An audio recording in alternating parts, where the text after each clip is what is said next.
Hello, everybody. Welcome back to Soul Purpose Leaders. My name is Barke Kamus. Today, I have an amazing guest. So before we start, why are we here? We're here to actually showcase these amazing leaders. Why? Because they come from actually challenges in their lives, hardships, or whatever they've gone through, and they found a way to uplifting themselves, and now they're helping other people. And this is why we're here. Rather than you going to online and looking for these people, you can actually go and find them in one platform. And there's all different types of people. So today, I have an amazing, beautiful lady called Alana Simone. So Alana, she is an accredited confidence coach who works very closely with her client to overcome limiting beliefs. She has a degree in psychology and is a qualified occupational therapist by background. Many people are living life year after year in the same way and are not fully fulfilled. They may know what they would love to do or be in life, however, feel that this is unachievable. Many of us work in jobs that do not fulfill us, thus putting ourselves seconds to an organization. We limit the life we want to live due to many distractions and negative beliefs. Alana Simone has experienced the above and was living a life that did not truly resonate with her life purpose. She would often put her job, friends, and family needs before her own, leaving, leaving her feeling burned out and empty. Fast forward to now, Alana Simone is living her life how she wants and helping others to do the same. This also helped her be there for loved ones with love and conviction. Alana Simone has a wide toolkit that she transferred onto her client to truly transform her client's life and live on purpose. She is currently training to become an NLP practitioner, hypnotherapist, whilst running her 8-week deep dive coaching program. The key to create the identity you resonate with and work towards creating that person day by day. Alana Simon's clients have gone from working 9 to 5 to having their own business. Her clients have also worked to build in the current job and careers and finding ways to love what they are currently doing. She has helped her client identify their true purpose and live the life they desire. What an amazing, beautiful background story of Alana Simons. Here we go. Alana, please come and join us. Tell us a bit about yourself.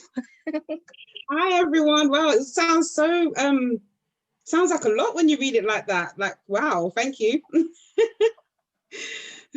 It does. Yeah. And you... So hi.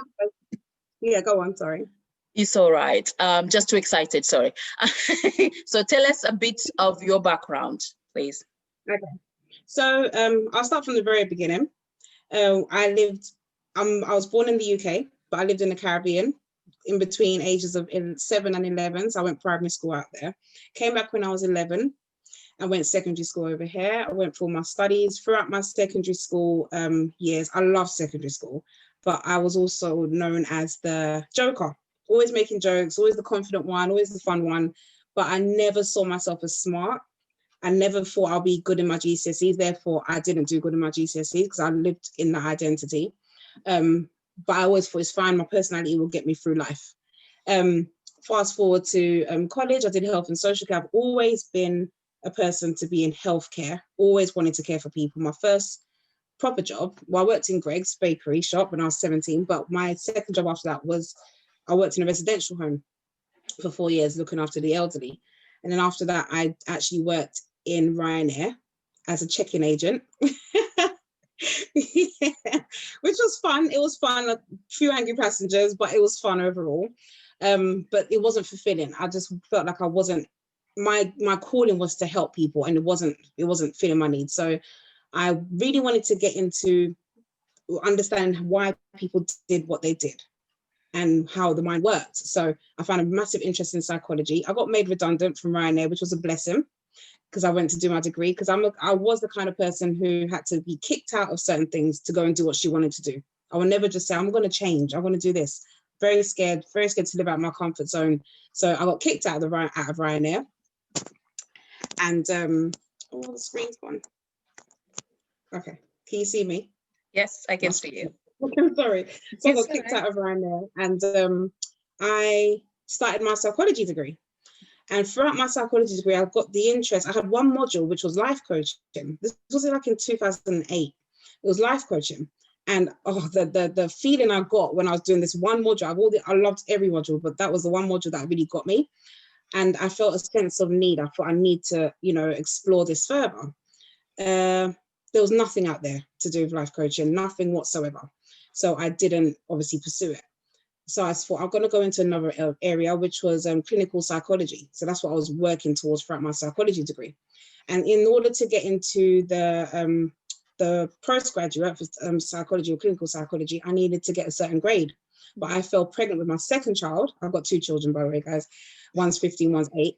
But at the time, I fell pregnant with my second child in my second year, and I couldn't attend any lectures. I was sick 30 times a day, puking up. I was a mess. So I didn't get the grade I wanted, but I passed, surprisingly, but I didn't get the grade I wanted. So when I finished my degree, I asked NHS Careers, it's a careers website or phone line, what can I do to get into life coaching or clinical psychology with the grades I have? They didn't know much about the life coaching. Clinical psychology, they said it will be hard, but you can go down a different route to be able to, serve people with both aspects, which was occupational therapy. So I thought, okay, what's this thing? Started researching it, got into it. Now, psychology was 4 years, and it was like a breeze to me because I loved every single part of it. Occupational therapy was only 2 years. I was in that course for like 3 years because I just couldn't pass. It just wasn't, I just couldn't get through it. The last year of my degree, I failed my last 2 placements, which was crucial for me to actually get the job.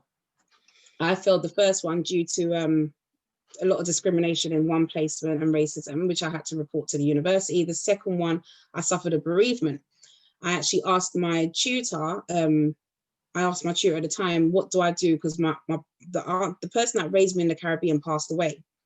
And I was here studying, and I heard that she passed away suddenly.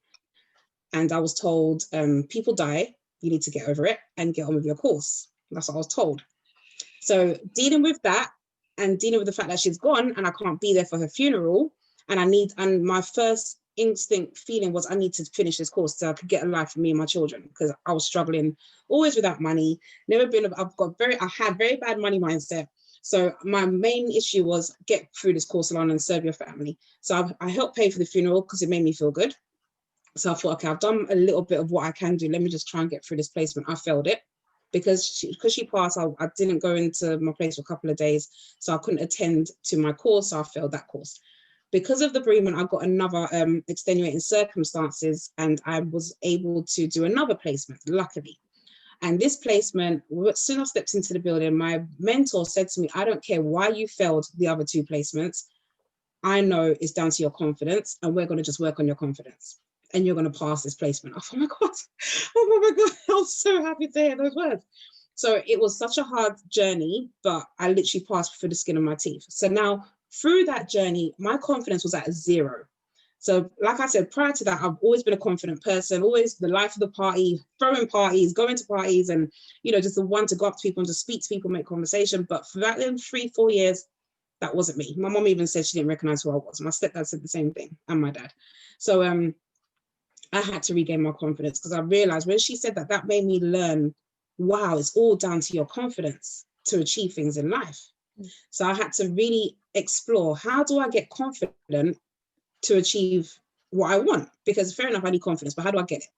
So what she taught me is you just have to do the job. Just do what you have to do. So I'll put myself out there. I'll go to board rounds, speak up, put myself far out my comfort zone. And to the point where I got so confident, I was headhunted on wards. Like, people wanted me to work on their wards because I didn't take no for an answer. I hit the ground running. I bossed off on those wards. I thought, I'm not going to go back to where I was before. It wasn't a fun place. And I put myself second throughout my whole degree. So yeah, I decided to boss up. And that led me to actually get an award from the executive director of the trust I worked for, because he recognized my efforts, leadership and management and compassion for me as an OT and me helping the patients and my colleagues and everything. So it was recognized.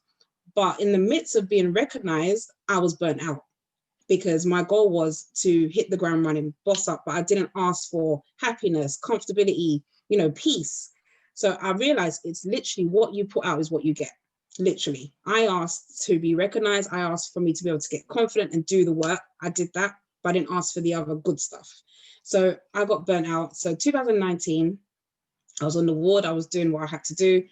I decided to get into coaching properly. I was coaching people informally anyway, but I decided to take up a course and get accredited. So I started doing that. I passed and I started getting clients. So after work every day, I'll have my clients. On the weekends, I'll have my clients. During the day, I'll be on the wards. So I was burnt out. That's when anxiety hit. I started to experience anxiety. I've never ever used the word anxiety before prior to 2019, never experienced anxiety symptoms ever before, but that was the year. It all paid a lovely visit, ended up in hospital twice. For one time I thought I was having a heart attack, second time I thought I was having a stroke. So I had to understand what anxiety was and why I was feeling the way I was feeling. It was due to the fact that I was going through internal conflict. I was battling two lives. I was trying to be there for my colleagues and myself, my children, sorry, not myself, by doing this career that I knew in the beginning, I really wanted to do life coaching, but I went through that because it was security. But then I really wanted the freedom to have my own business and help people in the masses. But I was battling those two different realms, because I was doing that during the day, doing that in the evenings. And I have to remember, I have two children and a partner and friends, but I wasn't there for them. It was that bad that my son even said to me one day, and this always brings tears to my eyes, but I won't cry today. But he actually said to me, he came in the bedroom and he said, "Mommy, I feel really sad because you're always on your phone with your clients. Daddy's always on his laptop doing business," because he runs a business as well. And Shayna, my daughter, she's always doing her work in her bedroom. And I don't have a phone, so I can't talk to anyone. So I'm very lonely right now. And I just feel really sad. Then he said, "But I understand it's because you're helping people. So you have to coach." I thought, oh my God, I'm telling you, Bark, the feeling in my chest, I just bawled out in tears. Me and him sat on that bed for 45 minutes just crying. I thought, no, I've got to make a change. Something has to give. Like, Alana, what do you want to do? Now you need to start living on purpose. So okay, I'm going to stop there because I know more to come, but I want to go back now because you've said so much. Okay, yeah, now that's good. That's good. I love that. But when people are going through what you actually just put it out there for us, okay? Well, number one, when you are stuck in a job, or when you're stuck in organization, or when you're stuck in whatever you're doing in your life, and you're feeling that I have to be here to make sure everything else is okay, but then you're not growing, you're not actually doing anything good for yourself. Let's talk about that. What were you going through at that time until, like you said, when the Ryanair just pushed you out and you were like thankful, you're even, grateful for that step, but for other people would be the scariest step of their life because they're not good at changing. So let's talk about that point for just a moment before we go to the next one. Yeah, that's perfect. So when I was going through, I call it inner conflict because I was battling two different realms. And I must say, the reason why I couldn't step out is due to security. And I would admit also, I was on autopilot because I was I wasn't myself. And I do believe the subconscious mind is the driving force of everything. But we're literally empty vessels. And I wasn't in alignment with my body and soul. Well, my subconscious mind and my body, I wasn't in alignment. So my mind wanted me to, explore this new life that I truly wanted. I knew exactly what I wanted, but my body in the being world where I physically was, saw the children, saw my partner, saw the house, saw the bills, and thought, I can't step out and do what I want to do because I've got things to think about. So I had the two minds battling each other. So I would say there's a lot of people in this position. I work with a lot of people in this position. And one thing I say, Bark, what I've been helping my clients with is it's all down to identity. It's all down to your identity. So when you picture the person you actually want to be, like really dig deep down into your subconscious mind and think, who do I actually want to be? Like if someone was to say you can have it all, what would you write down on paper? What would it be? Literally write it down on paper and start living in that identity. That will force you to step out your comfort zone. Now, stepping out your comfort zone is not easy. It's really not easy because we're naturally programmed to be in a comfort zone, down to evolution, down to years and years, like the caveman days. We were born, our minds are wired to live in a pack with a group of people. When you step out, you know, it's down to survival. You're going to get eaten. You're going to have to face your predator because you need your other, you know, group of people to help you survive. So our minds are naturally wired to be part of a group, to carry on the same habits day by day. Because if you dare step out of that, you don't know what's going to happen because it's down to what happened years and years and years ago. So we're not realizing time has changed now, but our minds are still wired the same. So it's a very hard job, and it's a very scary job, but it just takes a lot of courage and it takes a lot of inner belief. You have to just have that belief that I can do it and I will do it. And you need to write down the reasons why it will benefit you to do it. And on the flip side, you can also write down, me staying in this position, how is it serving me? And how is it serving your family? Because, not just family and friends, because every emotion you feel is very infectious. So you may feel like you're doing the best thing for you, but the people around you aren't happy because you're not happy. The minute you start living life in your happy form, your world will change. The people around you will change because they're experiencing you in a different way. So they can now love you how they've always wanted to love you. You don't know what you're stopping in life when you don't do what you want to do. You're putting a block on so many things. The minute I started loving myself a lot more and doing what I wanted to do, I started to experience more love. You know, when people say, oh, I love you, I'll be able to say I love you back. I could never say that before. You know, when people say, oh, Alana, well done. Yeah, but Sarah, I do that like that though. I always have to say something to counteract the compliment. But now I'm taking it all in because I'm doing things on purpose, living intentionally every single day. You know, we just went through COVID-19. We have no idea what's around the corner. So you have to live each day as it comes with full intent. Full intent. Exactly. And this is where a lot of people, I grew up seeing, I've actually lived it. So I experienced that and I know how that feels. Now, also, you also touched the place of belief system here.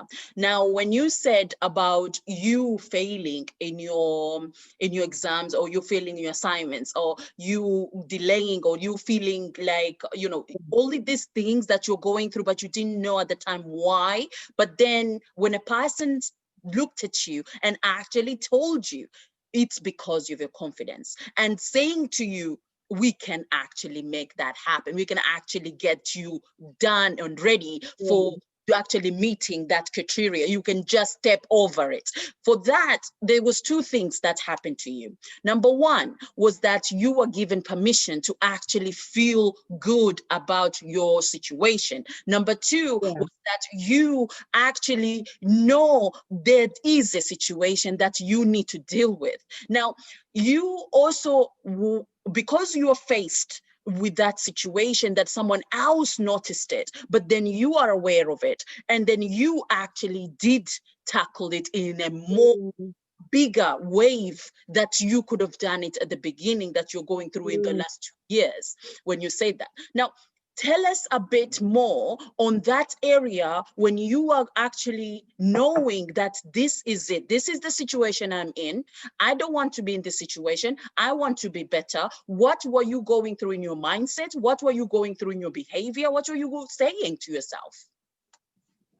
So when she told me it's down to your confidence, deep down inside, I think I knew it was something missing, but I didn't know what it was. I never ever did inner work. Never really self-reflected. I was very good at reading other people, not myself. So when she told me it's down to your confidence, I generally felt a breath of fresh air. Because I thought, wow, I'm not failing. Well, my narrative for failing has changed now anyways. Failing equals feedback. You know, for example, I was failing, I nearly failed in my psychology degree. What that led me into not going into clinical psychology and now doing coaching.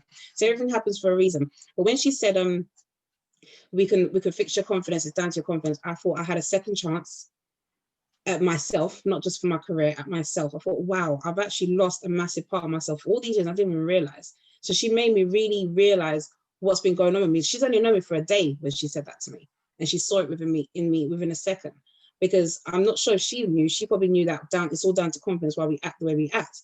So the minute she said it's down to your confidence, my body language changed. I knew I had to pay attention to how I was carrying myself, the thoughts I was thinking, and really, elevate within myself to be able to elevate externally. Because before that, my body language was closed. I hardly spoke, and that was not my character naturally. I was shocked at myself for years, but I just didn't know what it was. And it wasn't the fact that I failed the mother placements. It's nothing to do with that, because it could have been down to not the bereavement one, but the one before. It could have been down to my confidence why I failed that one. And she made me reflect so far back. I realized that's what it is.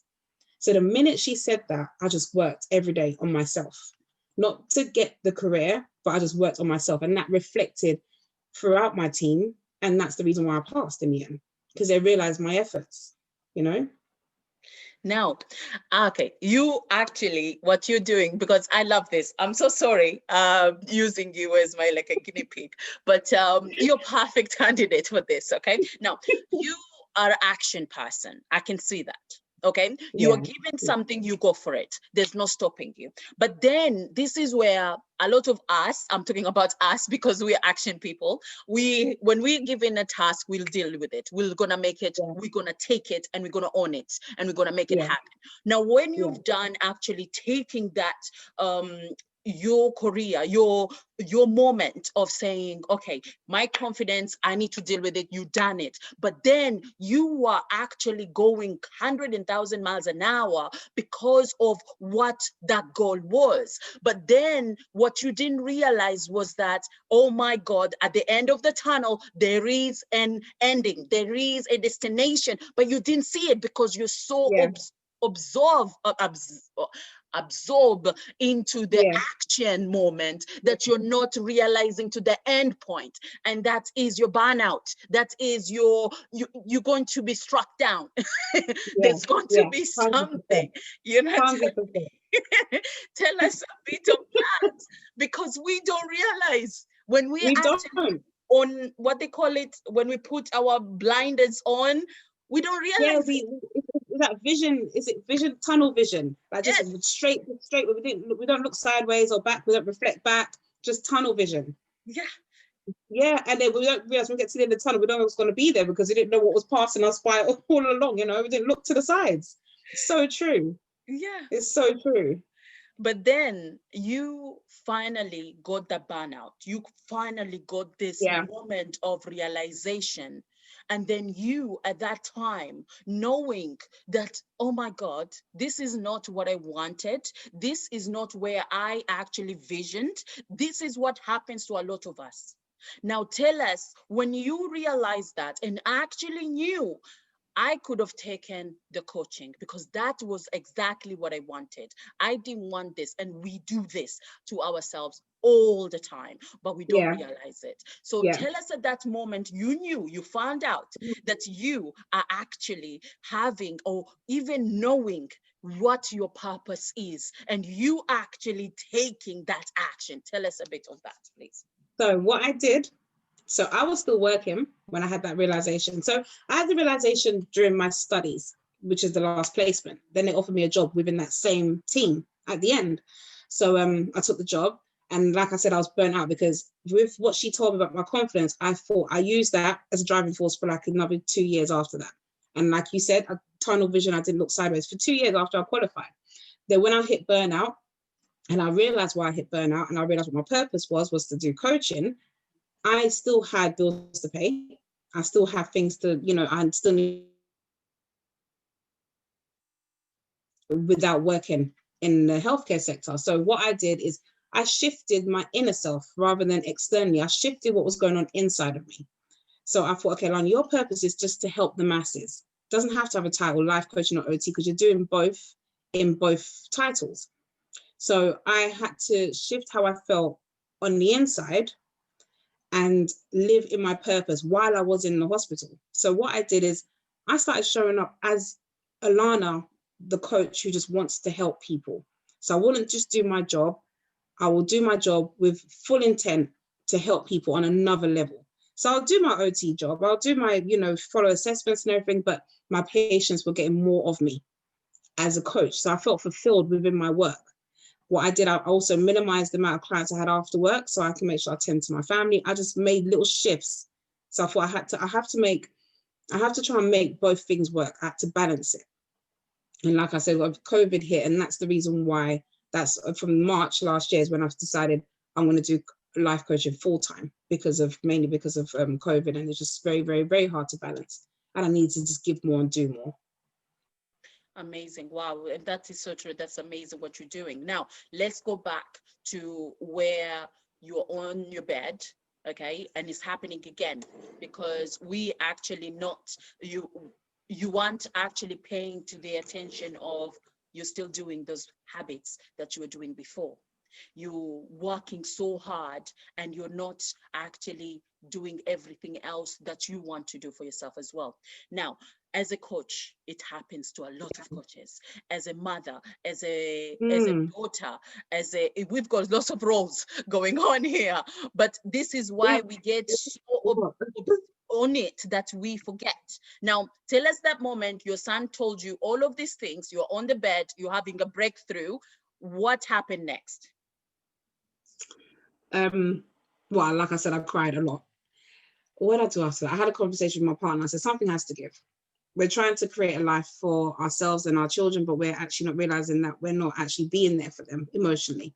So we both had a talk. We decided to make massive shifts within our household, set times where we do work, set times where it's literally family time, and understand the reason why that's important, not just physically just doing it, because you can say you're going to do something and do it, but it only lasts for like maximum 2 weeks because you're not feeling it on the inside. So we had to really understand what we're doing to our children. Fair enough, they eat, they sleep, they get shelter over their heads, they go to school, they're well clothed, but there's more to having children than doing the bare minimum. So we had to really understand, okay, we're doing this for a reason, but we have to remember that they're there. So let's make a change emotionally. So we made it an intent, made it our mission to have family time and be present for them and teach them about what we're doing as well. So my kids, if you hear my son speak, he sounds like a little mini coach, so he's taking on board what I'm doing. So we involve them in what we're doing as well. But when it comes to serious work time, we make sure we divide our time wisely, because I couldn't give up coaching. I couldn't give up OT because my son was crying, but I had to know how to balance it.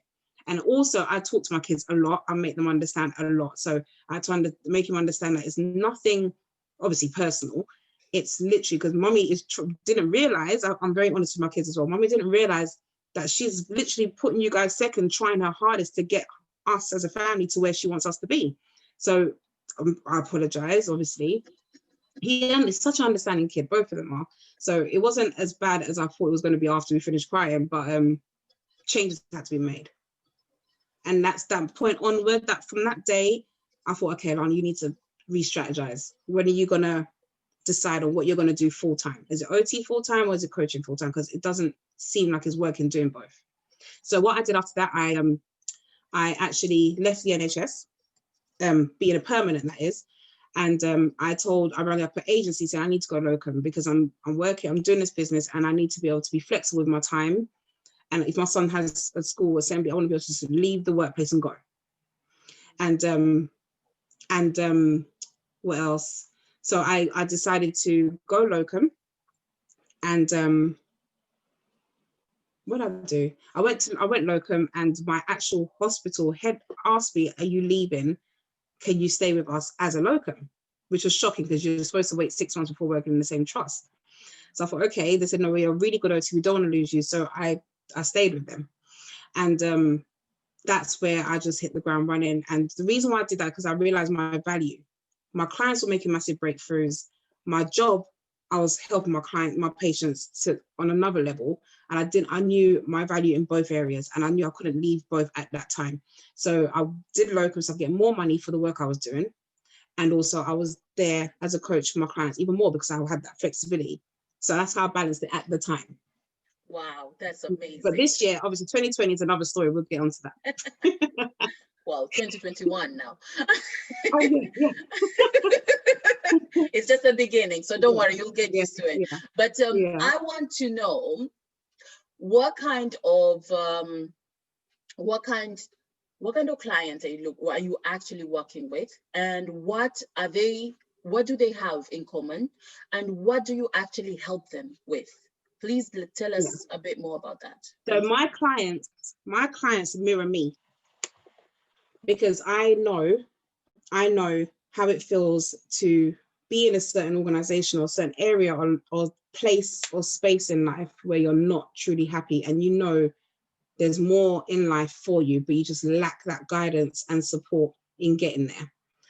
My clients range, they're women and men, 18 plus, and the main goal is to help these people get from where they are now, feeling stuck in a certain situation, a job, an organization, and get them to where they really want to be in life. That's either leaving their 9 to 5 and building a business, or elevating within their actual job with confidence. There's a lot of people that feel like they work in these jobs and they're not seen by their colleagues or managers, they're not seen by their loved ones, and that's because they're not seeing their inner ability, they're not seeing themselves. So however you see yourself is how anyone else is going to see you. And that's basically who I'm here to help. I'm here to help those who want to be seen by themselves, who feel like they're living in the shadow day after day, and it's not helping them elevate and get to where they want to be in life. So for example, I've had quite a lot of clients throughout 2020. I think 2020 was a massive lesson for a lot of people. So a lot of people seeking out support and they wanted to make change. There's one girl particularly I worked with, and our first call, she literally cried for the whole hour, it was a very emotional call. Yeah, because the questions I was asking her, I think it triggered off a lot of inner emotion to make her realize she hasn't been happy and she hasn't been putting herself first. And the job she's working in, she realized it's not going anywhere. It's just the same routine day after day, day after day. She's not able to go anywhere. And what she really wanted to do, what she didn't say to anyone before our meeting, is she's always wanted to have her own business and help young people. And that's exactly what I thought, okay, this is my mission for this client. I see your potential and we're going to make this happen, basically. By week 3, she came on the call and she said, "Oh, Alana, I handed in my notice." I said, "What?" I was terrified because I was thinking, well, it was because of me. I thought, that's amazing for you, but as long as you're doing it for you, because our sessions, Alana, what you were showing me and the questions you were asking me made me realize I haven't been living on purpose, and I don't know how long I'm going to be living like this for. So I have to make a change today. So she handed a notice, and she literally halfway through, I do 8 weeks. So by week 4 onwards, started building her business. Her business is massive now. She gets funding. She's helping young people. She's bought 2 houses for residentials for the young people. Massive. And I run my Mind Over Map program for her young people twice a week. So she actually hired me to coach her young people after our coaching was done. So it's amazing. So that's one of my clients. Another client, she realized she wants to start a business as well. She's still working. She loves her job, because you can love your job and still be there. But as long as you're there for a reason, you're there for a purpose. You have to put yourself first. And so she's still in her job, but she just had lack of confidence doing videos. Now, to people might be doing videos, but for her business, it was needed. And by week 3, she was doing her videos and her business is massive now. But throughout our sessions, we worked on her identity. We surfaced a lot of limiting beliefs. Through my NLP training, I do a lot of time techniques. So we go back in time, detach yourself from that emotion, from that memory, and let's hit the ground running and elevate. So I do a lot of inner work. There's a lot of tears sometimes in my sessions. But I love, like I said before, I love psychology. I love tapping into the mind and find out why we're doing what we're doing. It's not external, it's internal. There's no more blame game. There's no more self-sabotage. We need to detach from that and literally pay attention to ourselves and find out ways how we can make our lives great, basically. I love that. Oh my goodness, because we sometimes don't realize that without us, there's nothing. Without us, we won't have what we actually want, or we won't get what we actually need or want from life. And so I had to learn that. And a lot of my clients and a lot of your clients actually knowing and understanding the first step is you. Find you, be you, love you, take care of you. before you even think of anything or anyone else outside.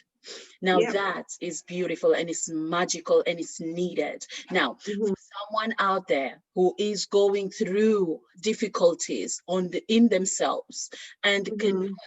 find a kind of motivation or find a way to actually pick a call or do whatever, maybe they're stuck on what the next step to take, Yeah.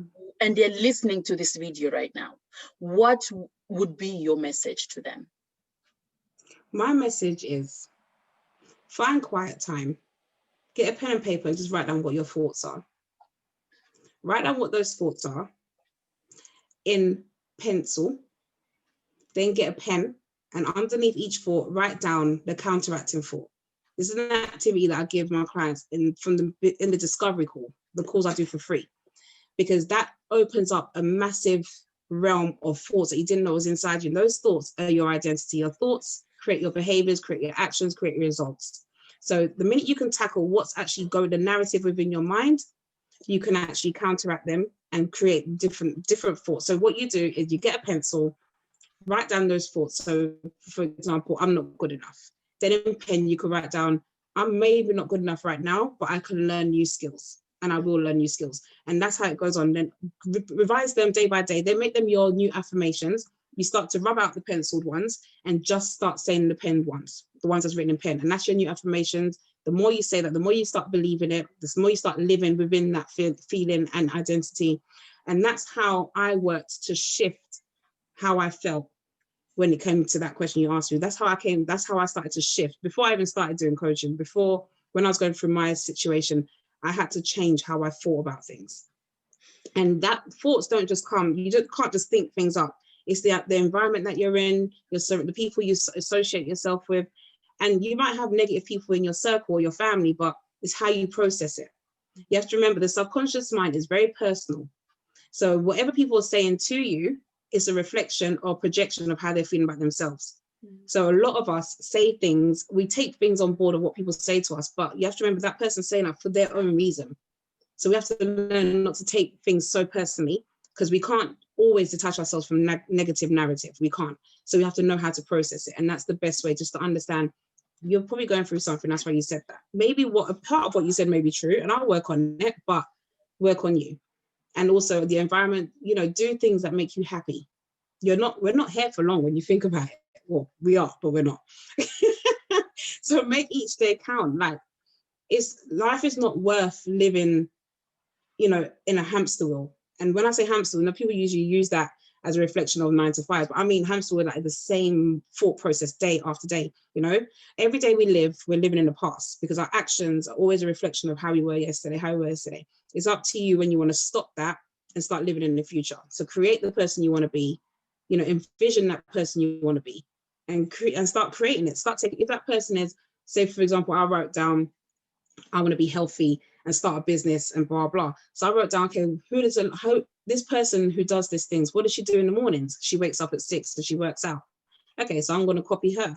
So, people say model people that you look up to yourself.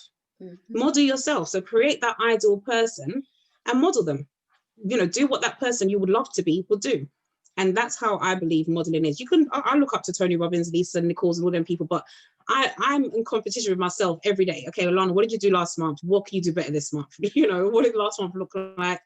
It looked okay, but this month is going to be great. And that's literally how I believe we should live each day. And that's how things grow. Some people aren't ready for it, though. Some people are not ready for that change. And you can't force someone to change.